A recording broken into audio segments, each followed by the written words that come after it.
Assalamualaikum warahmatullahi wabarakatuh. Hello, my name is Muhammad Ali Muslimin, and today I want to tell you what is quantitative research method. So, without any further ado, let's begin. Quantitative research is defined as the systematic investigation of phenomena by gathering quantifiable data and performing statistical, mathematical, or computational techniques. Quantitative research collects information from existing and potential customers using sampling methods and sending out online surveys, online polls, questionnaires, etc., the results of which can be depicted in the form of numerical. Quantitative research methods. Quantitative research is generally defined as five types: pre-experimental, true experimental, quasi-experimental, ex post facto, and correlational. First, pre-experimental. Pre-experimental is a research design that has not been categorized as a real experiment. This is because in design, random sampling has not been carried and there is not sufficient control and confounding variables that can affect the dependent variable. True experimental. In true experimental research, the groups studied will be randomly formed. Recall from the section on sampling that random means a systematic approach is used. Assign people to groups, but the systematic approach used to assign has no predicated pattern. A table of a random gives this result. A flip of a coin also accomplishes this. For example, if we are assigning people to one of two groups, flipping a coin and deciding group membership for each person based on whether a head or a tail shows is random, since one cannot predict accurately whether the head or tail will show. It is easy to confuse randomly formed groups or random assignment with random sampling. The two are certainly not the same thing. Random sampling is one method for picking people to participate in a study. Random assignment is a method for assigning people to groups. It is not a method for selecting study participants. Also note that random sampling is not required for a true experiment. Randomly formed groups are necessary for a true experiment, but one could use convenience sampling to select study participants and still have a true experiment.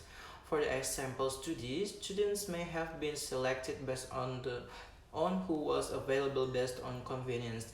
Then they were randomly assigned to one of two groups. Second is quasi-experimental.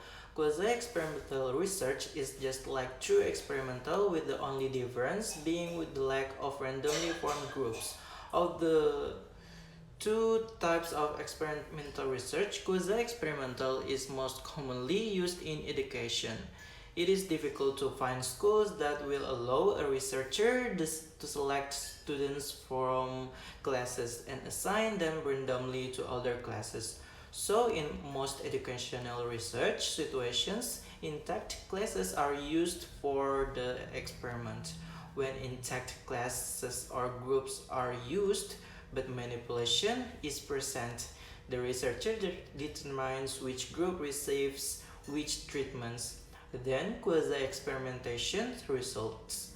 For example, a researcher uses his two classes for an experiment. He randomly assigns cooperative learning to class B and randomly assigns lecture to class A.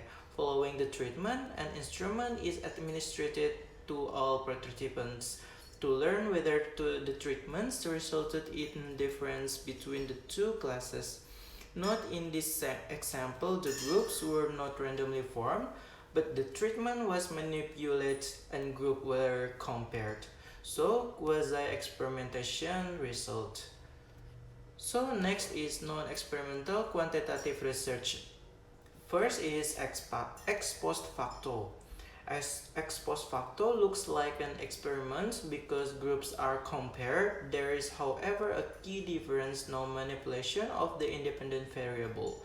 With ex post facto research, the difference between groups on the independent variable occurs independent of the researcher.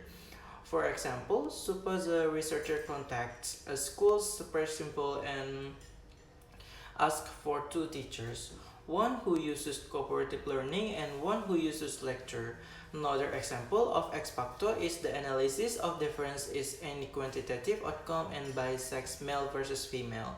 For example, if one is interested in learning whether difference exists between males and females in ITBS score, that is an ex post facto study since the independent variable cannot be manipulation and since there are group comparisons. Next is correlational. A correlational study is the examination of relationships among two or more quantitative variables. Both the independent and dependent variables will be quantitative. It is possible to have multiple independent variables and possibly multiple dependent variables. For example, I wish to know which of the following variables, independent variables, high school GPA and SAT scores, HS rank. Predict the following dependent variable, GRE mathematics, GRE variable, college GPA. Sometimes there is a distinction made between types of correlational studies.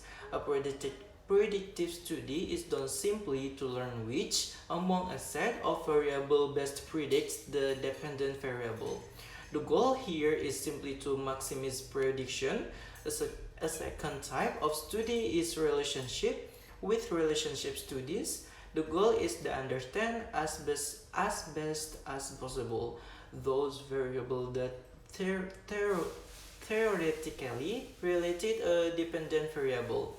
With this type of study, researchers are interested in testing and confirming theories or hypotheses concerning relationship among variables. So that's all about quantitative research methods. Thank you for watching this video. I hope you understand my word. Thank you so much for watching this video. The last I say, wassalamualaikum warahmatullahi wabarakatuh. Bye bye.